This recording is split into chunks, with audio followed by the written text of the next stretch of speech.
Thank you. Anong pakiramdam ngayon na maganda ang resulta? Of course, we're very happy with the performance po Family of Two and the feedback that we've been getting po from the audience. But at the same time, in general po, mas happy po kami sa naging result at impact ng lahat ng pelikula ng Metro Manila Film Festival. Kasi nakikita ko po ang general comment ng halos ng lahat ng mga nakanood. Sobrang ganda daw ng lineup, ang gaganda ng mga pelikula, hindi nila malaman kung anong uunahin nila. But at the end of the day, pinili pa rin nilang panoorin lahat. So, very proud po ako na naging part ako of this year's roster. How do you feel pag may mga tumatawag na sa'yo na box office deal?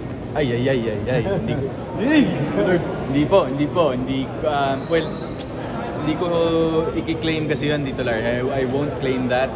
And hindi po kasi talaga ako fan ng credit grabbing. So, we'll just let the people decide po kung anong gusto pong itawag nila sa akin kasi they're entitled naman po for that. But ako po talagang, ang passion ko lang po talaga is acting, makapag-give back sa industriya, and at the same time gumawa ng magagandang proyekto po for the Filipino audience around the world. How do you feel na napabalik ninyo kayo ni na Ate B, ni na Ate Xiaomi, ng mga ng cast ng Firefly, napabalik niyo yung mga tao sa theater? Iba po, masarap po sa pakiramdam na ganun yung naging effect kasi aminin naman po natin, since nagka-pandemya, yun yung parang nag-reset ng lahat eh.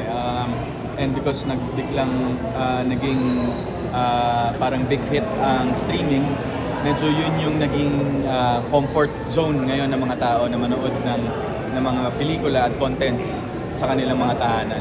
Okay, so ano nang gagawin mo between now and January 30?